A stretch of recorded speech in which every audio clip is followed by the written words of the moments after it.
Okay, so here's our first game. Okay, so we had this guy from Mongolia. Interesting. E4, E5. Oh, Vienna game. Interesting. And, oh, well, A6 takes, followed by that. Okay, so now we're playing exchange variation of the reload pairs.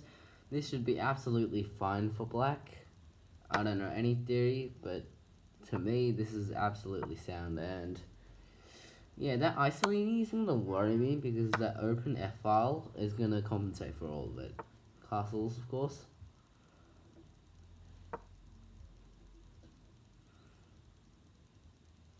Now, the plan is, oh, okay, so he allows bishop g4, which, after which, of course, I'm gonna just snap on f3, because those doubled pawns are gonna hurt.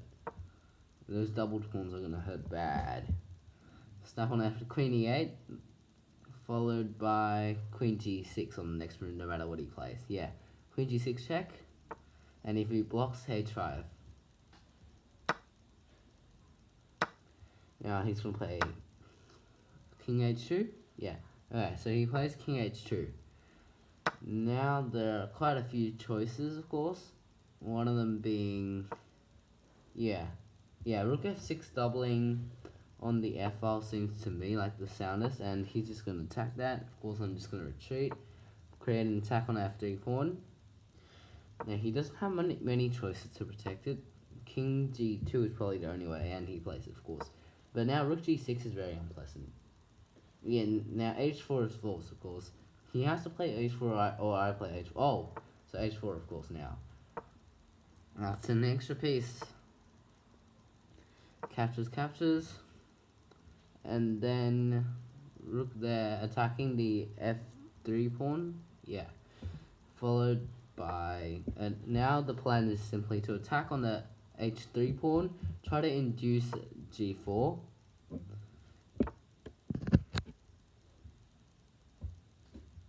And once g4 is played, of course, and it might not be, depending on him, he might play queen g2, and he does play g4, that's risky. Okay, knight g6, knight f4. That is probably the soundest of all the plans. Yeah, knight g6, knight f4.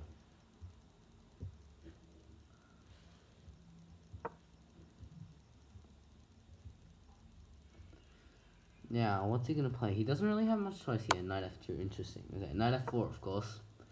And then I'm presuming he's gonna play something like queen e3. Yeah.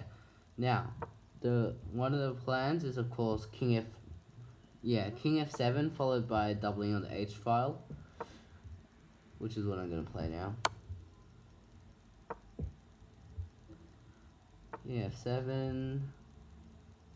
Rook there. Okay, so now he's overprotecting the h3 pawn, doubling the rook, and now it all depends on what he plays, because you can't get anything big against this unless he makes a huge mistake.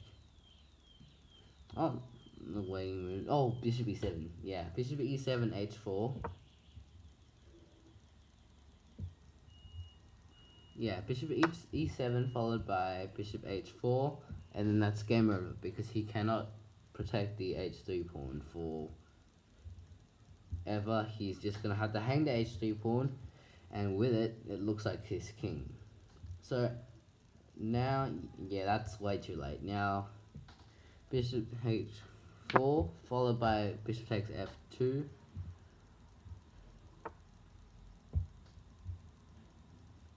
And then rook takes there, checkmate.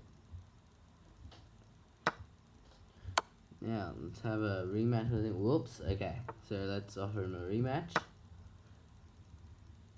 Okay, e4.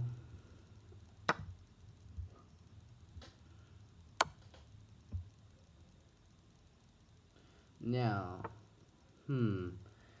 depends on what he plays here.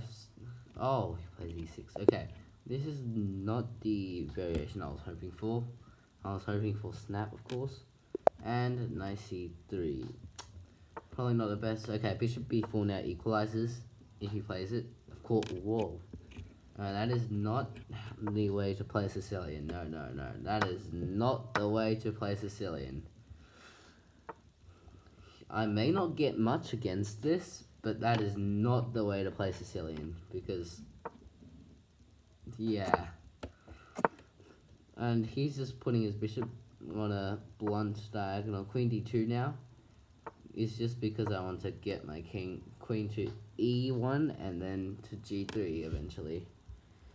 Followed by, and then the plan is just double the rooks on default. Of course he might play d5, but then it just depends on his all of his replies. Of course I'm going to capture because I don't really have much choice. Captures him of course. I mean, I could retreat the bishop, but then, or play bishop d4, but I would much rather play knight takes knight.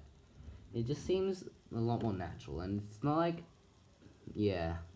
And then rook a d1, rook a d1. Now we just wait in the endgame grind, because from a practical point of view, my position is slightly easy to play, and that's a blunder.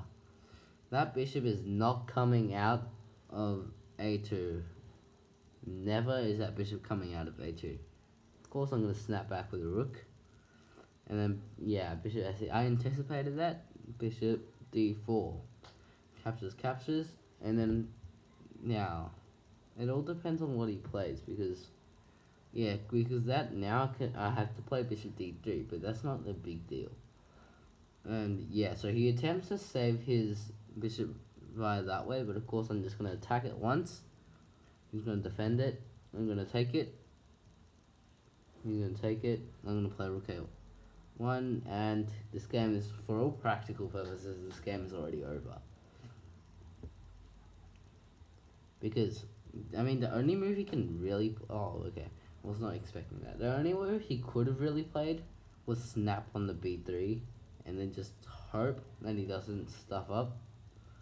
Oh, and now he hangs another pawn on a7. And this is already practically out of that. That's just a solidifying move, trying to prevent e5. Prophylactic as well. Now king f2, of course. And then heading for the center. King e3 next. He's going to play rook there, okay. Now, of course, b4 could be played. Yeah. So now, b4, the plan is pretty obvious. Just promote it. And the game is about it. That's about it. There's nothing else to it but promote the pawn. Bishop d3. And the plan now is to play, I think, rook a6, b6, and bishop e4. Easy win. Yeah. That sounds pretty right. Rook a6.